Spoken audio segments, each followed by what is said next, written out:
Hey friends, I am Dr. Patrice Buckner Jackson, but you can call me PBJ. Welcome to another episode of Disrupting Burnout, where we are equipping educators with the strategy they need to do purposeful work without burning out. And friends, this month in July, you know that we are honoring specifically educators. We're honoring the folks who teach, who share, who train. Hey, I have another educator to introduce you to, and I'm so excited for you to meet this powerful woman. So we are having folks who are in the classroom. We're having folks who are on college campuses. We're having folks who are staff, folks who are faculty, folks who are in the administration, because we are so diverse and varied in the field of education. I wanted to share with you expertise from different perspectives of what they have learned, but also what they are learning about how to keep your peace when you work in education, about how to do the purposeful work without overwhelming burnout. So I'm so excited. I am so excited. I had the honor of meeting this woman in a coaching program. And ever since then, we've been a part of the same community. And it's just an honor. It's an honor to be in her presence, to hear her share. She just brings peace when she speaks, and you'll know what I'm talking about here in a moment. But let me introduce you to Dr. Shakesha Monique Costict. She is a doctor of philosophy in counselor education and supervision. Dr. Costict is a Washington State licensed mental health counselor, a nationally certified counselor, and a child mental health specialist. In addition to being a mental health counselor, Dr. Costict is a clinical supervisor, providing licensure supervision to master's level counselors. She provides mental health consultation services to community partners and shares valuable resources with individuals seeking mental health services.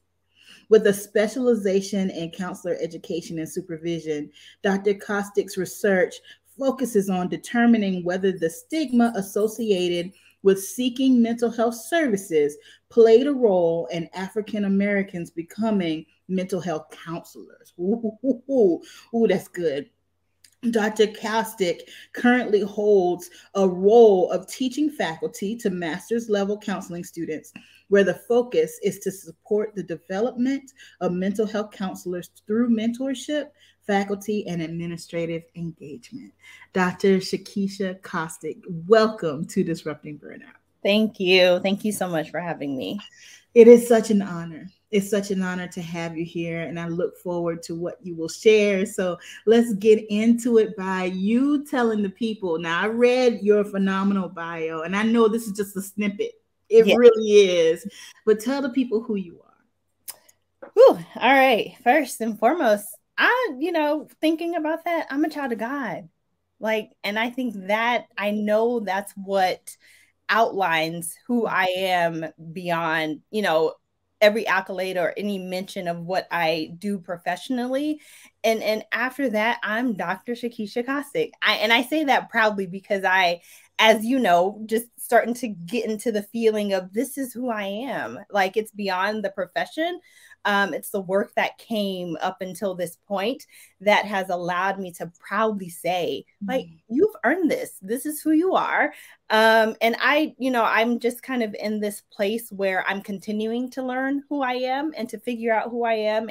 But the foundation is just kind of being in this place that God has ordained me to be now, wherever my foot is, whatever my steps are, it's peace. And that's who I am. And I've been in this space of just wanting to be peace for anyone that I come in contact with, having the conversation even with family about kind of just being this light. And so it's more than just these things that I can list off. It's beyond just what's in the bio. It's just truly feeling that there's this awareness that's there. And that awareness is that I'm peace. Everywhere I walk is peaceful. And I wear that and I carry that proudly. Oh my goodness. You are peace. You are. The way that you speak, the sound of your voice, how you show up in a space, you seed, you bring forth peace. That is exactly who you are. And it's so powerful to hear a woman who is as accomplished as you are recognize, yes, grateful for all of that. Yes, I wear it well. And at the core of who I am peace and I am light. And we know that you were peace and light before the doctorate. Yes. You were peace and light before the faculty appointment. You were peace and light all the years of your life. That is who he created you to be. And so many of us become overwhelmed because we don't know who we are. We've been successful. Success does not equate purpose. They're two different things. You can be successful without knowing who you are. But that success will never have peace until you identify the identity, the core brilliance of who you are. Dr. Costict, talk to us a little bit about your path, because I know that your faculty appointment is relatively new in your life. So how did you get to where you are right now? Yeah, and I want to kind of go back for a minute about what you said about this. Just kind of as of last year, I wasn't sure what my identity was. So I was still in my doctorate program, but I was so unsure. And I remember like telling my mom, I was like, I have all of these things that I've done, all of this work, all this clinical practice that I have, yet I still don't feel like I know who I am. And I felt on some level like defeated, because I'm like, how in the world would I get to this space and not really know who I am? Like, I can't articulate that. And so like going back a ways, I always share this, like, I've never, ever wanted to teach anything, like ever. But I've always found myself in positions of leadership or of development or of training. And it honestly wasn't until like this last year, maybe a year and a half, almost 2 years, that I started to fall into this teaching piece. And I started to say, you know what, maybe there's a little bit of something that's here. I like to say, like, initially when I went to school as an undergrad, I wanted to be a marine biologist, and I ended up a counselor. And so, life happens, things change. But it was really kind of this piece of, like, with my story and knowing that the field that I'm in is mental health counseling, and now I'm a counselor educator, thinking back on even my childhood, talking about your feelings or talking about, secrets that we hold so tight within our family unit and we don't take the time to express.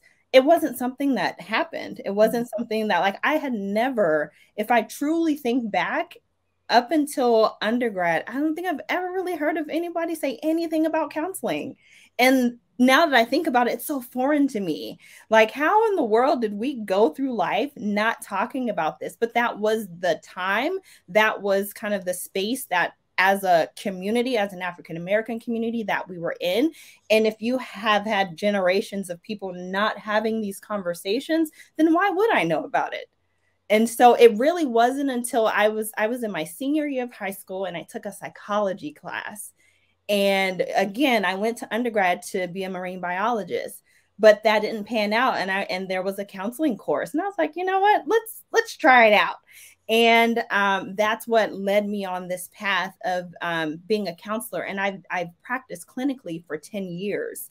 And so again, if we kind of move through that space of being a counselor, and knowing that, kind of going back for my doctorate and what that looked like. And even that was someone speaking into me. Mm-hmm. Like, there was someone when I was a teenager that said, you can go and get your PhD before you're 40 years old. And I was like, what even is that? Like, I knew nothing. My parents just said, you're going to go to college. I'm like, okay, I guess I'll go for marine biology. Didn't know how anything would get paid for, so there's debt and things like that have to be, and that's a whole nother thing, because again, when you have a system that things aren't talked about and things are unable to be changed, we continue into these different patterns. And so, I'm just kind of going through life, and I went for got my bachelor's. Great. All right. Maybe I can go back to school.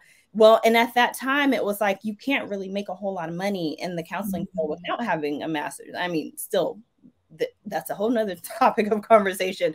But it was just kind of one of those things. All right, well, let's go get your master's.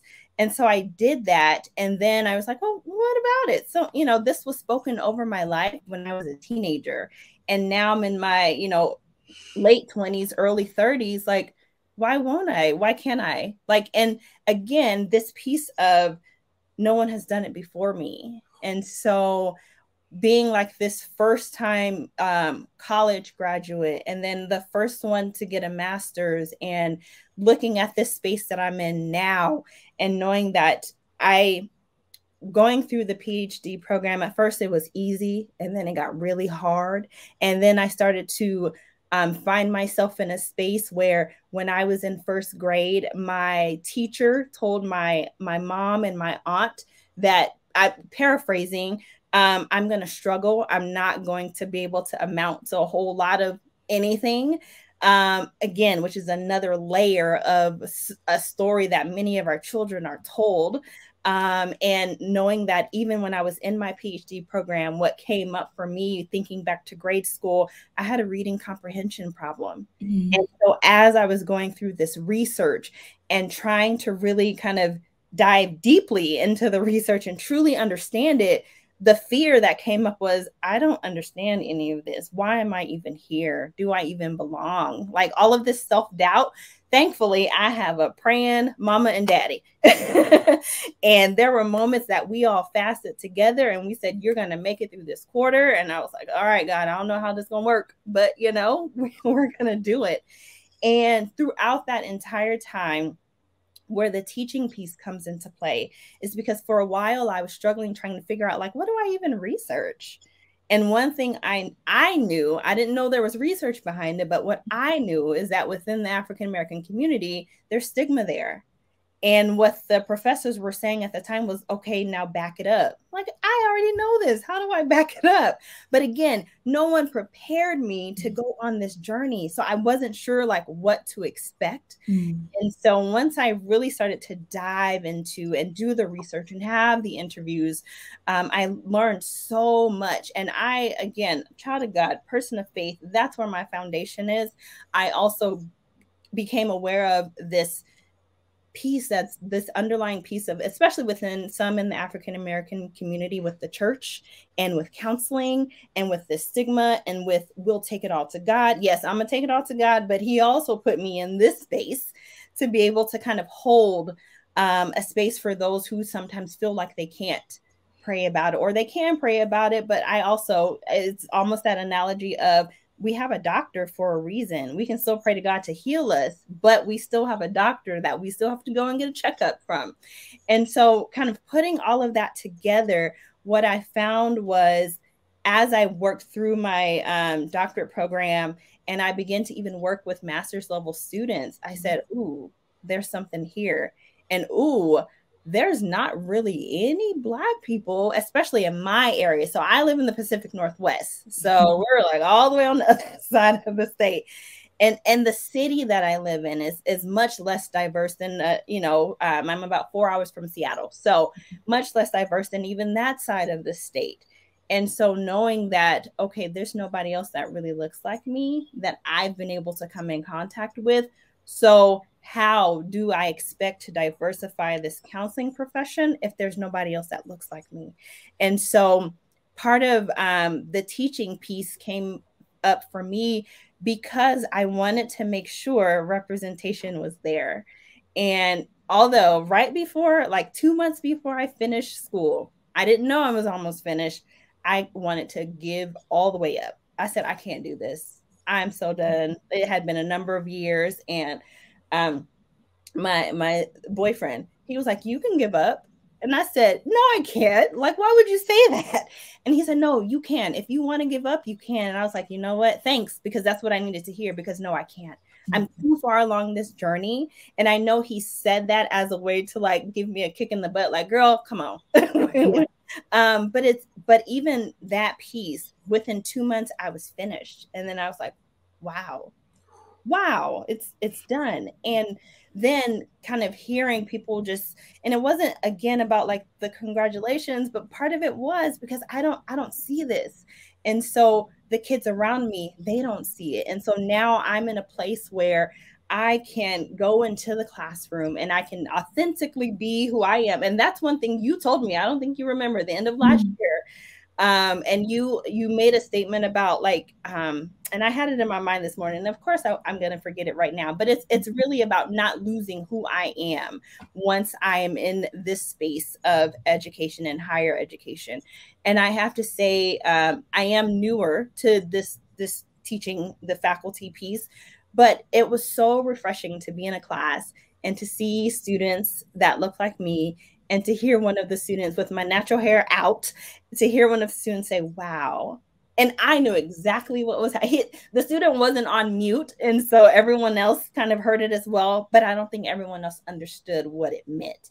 And so for me in that moment, I was like, okay, I'm exactly where, even though I fought this for so many years, but I fought it until I knew that there was until God released to say, okay, it's time. And now that I'm in the place that I'm in, I can see the impact. And that's really what I'm all about when it comes to this teaching, and the mentorship piece is impact. Like, what impact can I have on someone else to be able to kind of help them along their journey? Oh my goodness. Oh my goodness. I love how in your story, how you've been led the whole time, even when you felt like you didn't know where you were going, even when you felt like you didn't belong. What does this look like? Is this a thing? You've been led all along, from taking the psychology class in high school to taking the counseling class in college, the entire thing, to the person saying you can get a doctorate before you're 40. You've been led. You've been led. And that's what I want people to know. Your purpose is not lost. It's not lost. It's right there. Purpose doesn't show up after you get the PhD. Purpose doesn't show up after you get the faculty appointment. Purpose has been throughout your life, and it had to be you. It had to be you. When you walk into those spaces and you look around and you don't see anybody who looks like you, the human side says, I don't belong here because there's nobody else here like me. But the truth is, you're the one, friend. You're the one. You're the one to show up in that space. You are the one to be present. You are the one to be the face so that others might see. So that that student who had that involuntary automatic wow, right? So that student could see you're the one. You're the one that's called to that specific space. So I just appreciate your journey. I appreciate your journey so much. And in standing in the space, like, all the things work together. Mm-hmm. So your Christian church background, along with your education, your experience, and your skills, you can stand in that space. You can stand in that space and hold hands with the person in the church, mm-hmm. and say, hey, yes, Jesus is a healer. And sometimes he heals through these counselors. Right. Sometimes he heals through you making certain decisions for your life. Sometimes he heals through you changing behavior. Mm-hmm. So yes, I'm with you. You're right. He is a healer. He's always been a healer. He is the healer. And he might want to use this friend over here. So there are so many therapists, so many counselors in the whole wide world, but there's a specific call upon your life. Even your research is not a coincidence. The research that you do is based on your experience. But watch this. You had to have that experience so that you could give voice to this research. Even that experience was a part of purpose. You had to experience that so that you can speak to it in a way. You're not just out here reading articles and writing about them, but you know what you know. You're not just out here teaching your students from the textbook, because you can add experience to that. 10 years of experience in counseling, but also your personal experience. You bring a perspective that nobody else can bring. You are in the middle of your brilliance. Listen, you are right where you're supposed to be. You are right where you are supposed to be. So, and Dr. Costick and I are in community, so we talk all the time, y'all. So you might experience some of that. But talk to me, because you said I never wanted to be a teacher, right? But I know that there have been glimpses of teaching throughout your whole journey. So where were the spaces in your life where teaching would pop up, but you didn't see it as a thing? Right. I think first and foremost, actually in the church. So a lot of times, like for those of us, that's where our foundation is. That's where a lot of that leadership starts. And so I have been praise dancing for since I think was 11 years old. And so at different times and spaces, I was actually over or teaching and leading the dance ministry. And I work with our children now in our church. And so even that now, I like to ask them, what do you want to do on Youth Sunday? And they'll tell me, and I look at that as leadership development at an early age, helping them to identify their voices. Because I've always been very quiet. Like if I don't have to speak out, I won't. Even now, I mean, as a teacher, yeah, I got to speak out. But in other spaces, if I don't have to, then I won't. And so, but a lot of it started like within the church and just kind of continued. That's been a consistent or constant piece throughout my entire life that I can remember. I think other spaces, like I've had jobs where I've worked with children and I've worked in like youth centers. Hey friend, listen, I have an exciting news for you. So if you've been following, you know I've been writing this book and I am so excited about getting it into your hands. And guess what? Today I'm offering you the first sample of my new book, Disrupting Burnout, friend. Listen, we have more work to do, okay? It's still going to professional editing. We still need to design the book, but I can't wait till all that's done for you to start digging in. So there's a sample copy that I read myself for you that's available to you today. All you have to do is go to www.patricebucknerjackson.com/book. Again, patricebucknerjackson.com/book. Grab your sample, listen to the sample chapter, and listen, let me know what you think. I cannot wait for you to hear this book. Friend, go grab it today. And then someone comes to me and say, oh, do you have your curriculum developed? I said, what? I don't want to teach. Like, I just want to watch the kids play, make sure they're not hurting themselves, being nice to each other, things of that nature. And it just really this piece of, okay, now I got to make a curriculum. And I'm like, okay, here comes this teaching thing again. And again, it's just been roles like that have come up over the years. And then even at one of working for a company where I was able to work with incoming freshmen to help them get acclimated to high school. And again, that was in a leadership position because I was over that program. I'm like, all right, here we go again. But it wasn't until I was clinically working as a counselor, and I had spent 5 years working just as a counselor, working with children and families. And then I had the opportunity to have an intern. And I said, wow, like this is the teaching piece. I still wasn't in a space where I was like ready to go full force with it, but I looked at it as I'm training someone else. And so I think for me, the idea, or you just even changing the language from teacher to trainer helped me kind of just feel comfortable in that space. And so when I had the intern and just being able to watch someone develop and to be able to support them and work with them even in those difficult moments, and then to be able to see them graduate, like, whoa, I had a hand in that. And to get to that space. And then shortly after that, actually became a clinical supervisor in the same agency. And I supervise a team of up to 7 or 8 counselors, some brand new, some, well, actually all of them were pretty much brand new to the counseling field as a professional. And again, it was this piece of, okay, I love this. Like I had gotten to a point, I mean, counseling can burn you out just like any career path can. And I had gotten to a point where I was burned out on just all day clinical practice, meeting with clients back to back. But when I got into that space of supervisor, one, I worked full time when I was through my doctorate program. And so I just ended up switching from the full-time counseling work to the supervisor piece. And that did give me a little bit more breathing room to do my schoolwork as well. But it was in that role that I was like, okay, this is where my heart is. Like, I love this piece of just being able to watch someone grow and to watch someone blossom, to watch someone come into their own and really kind of be in the space where they get to determine, like, who am I as a professional?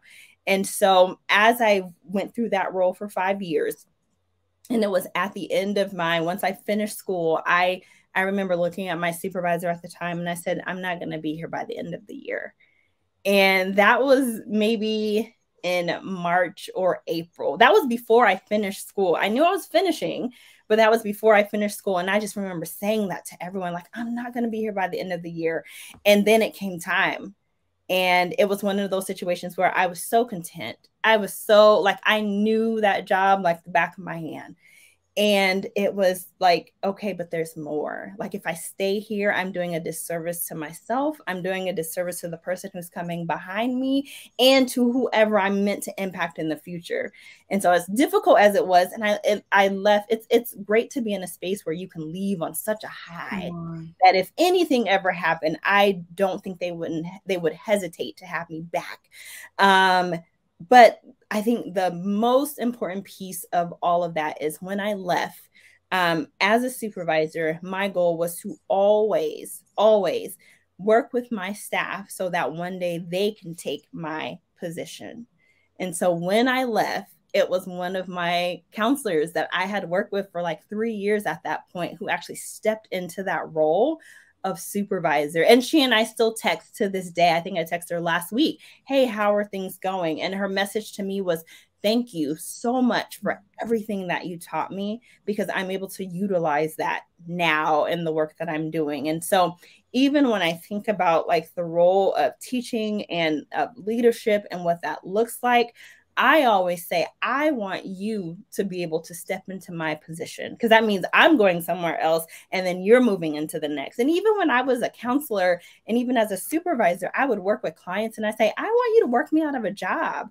I want you to get to a place where you can handle and you can maintain, and you don't even need to come in to see me. Maybe every now and then a checkup, but work me out of a job so that you can have the skills that are needed for you to kind of truly succeed in life. And I look at that from a leadership point as well. And so as kind of a faculty teacher now, and really just working with these students, it's this piece of I want to pour in as much as I can to those who are going to be the next generation of counselors, whether they're counselors of color or not.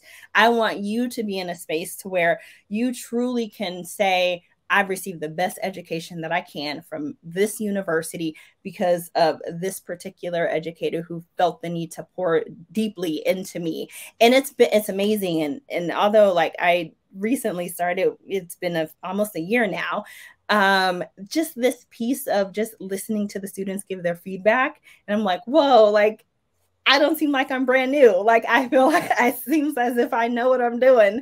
And you know how sometimes we start something, it's like, man, I don't think I know what I'm doing. But I have learned that you do know. You know. You do know. You do know. The setting changed, but the purpose never changed. Yes. You've been preparing for this all your life, since 11 years old, dancing and starting to lead the dance. So you do know what you're doing. And I appreciate the way you honor the power of release. We have a hard time letting go. It's possible that something was perfect for you in one season that no longer fits in the current season. And so many of us end up overwhelmed and burnt out because we've overstayed our welcome. We're out of place. Somebody else is supposed to be in your shoes and you're supposed to be someplace else. But we have such a hard time of letting go of something that seems to be working. It doesn't make sense that you would release something that's working out pretty well. Why would you let it go? But purpose evolves. and it calls you to move into the next thing.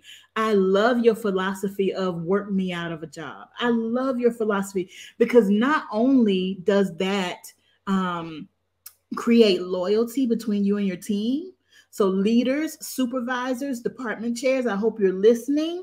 If you give your people everything, just give them everything that you know. What will happen is not only will they be dedicated to the institution, but they will be loyal to you, because you've given so much, you've invested so much. And when it is time for you to transition, it's a shame that so many leaders transition and there's nobody ready to step up. So we have to do a national search to find somebody else, because we don't have anybody internally that we have mentored, that we have trained, that we have coached to be ready to step into the next. I'm so grateful for leaders that I've experienced in my life that taught me enough that when it was time for them to go, it was a no-brainer that it was time for me to step in. It's such a gift. It's such a gift, not just to your people, but to yourself, because you know when you've trained them well, you can let go. You can let go because you know they're ready. So the power of release is so important, because we end up staying too long. We end up holding on too long when it's time to release that expression of purpose, that passion, that expression of purpose, and walk into another expression of purpose. So Dr. Costict, and we won't hold the people too much longer, but for the sake of our faculty members who are listening, over this last year of you being in this position and having this experience, what is one of the lessons you've learned through your experience so far as a faculty member? Preparation.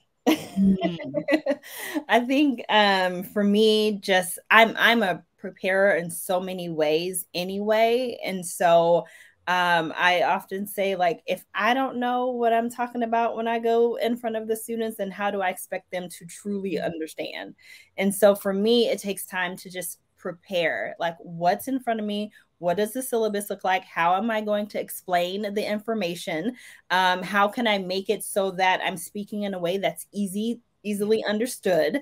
And then, like, along with that is I'm learning kind of different ways of self-care now, because I'm in a different role. And so with that, trying to and I work remotely, so I teach remotely. So I'm home.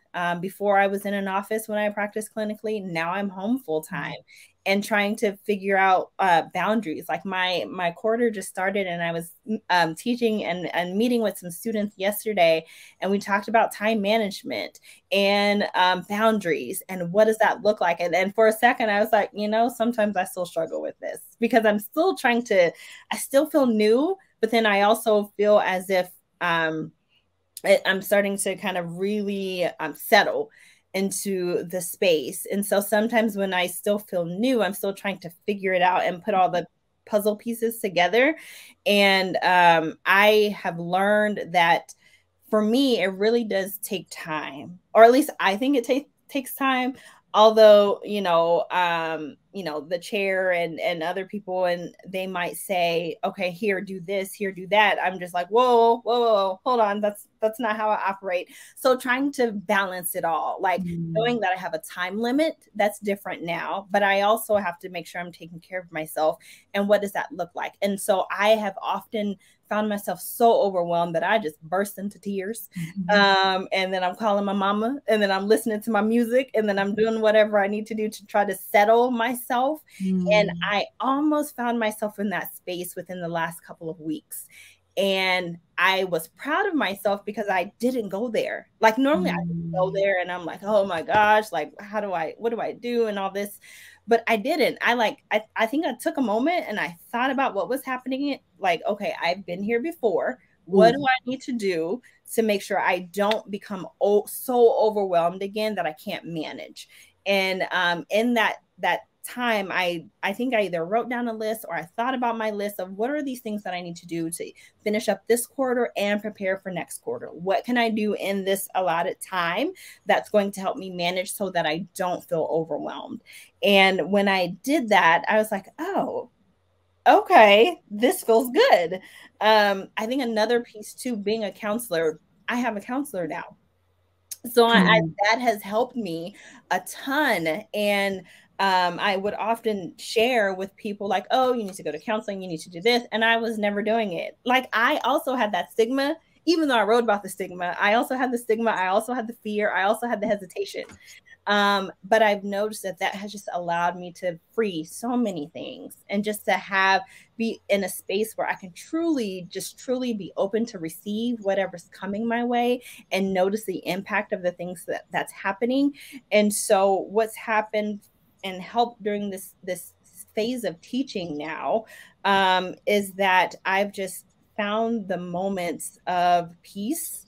Like, what do I need to do to make sure I have peace in this moment? What, again, that preparation, what do I need to prepare for in advance so that I'm not, I've been known as for myself as just a serial procrastinator. So I can't operate like that anymore. Mm-hmm. Like, I'm learning it won't help me and it won't help the students. Mm-hmm. So now, how do I get out of that space of procrastination so that I can make sure I'm prepared for the next class that's coming up, and I'm prepared for the next one that's happening? And when it's towards the end of the quarter, how can I prepare to complete evaluations so that I'm not rushing and using all the time that I could use for rest to work? Oh my gosh, that's so good. We need to talk about that regulation of your nervous system that you did, that self-talk of, wait a minute, I've been here before, right? Because the brain automatically shifts into panic. The brain goes to fight, flight, or freeze. Like, but you caught that and you said, wait a minute. Mm-hmm. We're okay. We've been here before. And you can bring your own peace back. You can bring that anxiety down. You can talk yourself through it. And for those who struggle with talking yourself through it, there's something called CoRegulation. You can connect with somebody else who's calm. If you're frazzled, call your mom, call your boyfriend, somebody who is calm and at peace. Talking to them, you can join them in that space of being at peace, right? So I don't want us to forget about the biology of it all. Our bodies respond to stimuli. They respond to your schedule. They respond to the demands at work. Your body responds. It's supposed to. It was created to respond. And our job is to be aware, self-aware enough. Pay attention. Pay attention when your body is screaming at you. Pay attention when your body is saying, we don't feel, this doesn't feel safe. This doesn't feel safe.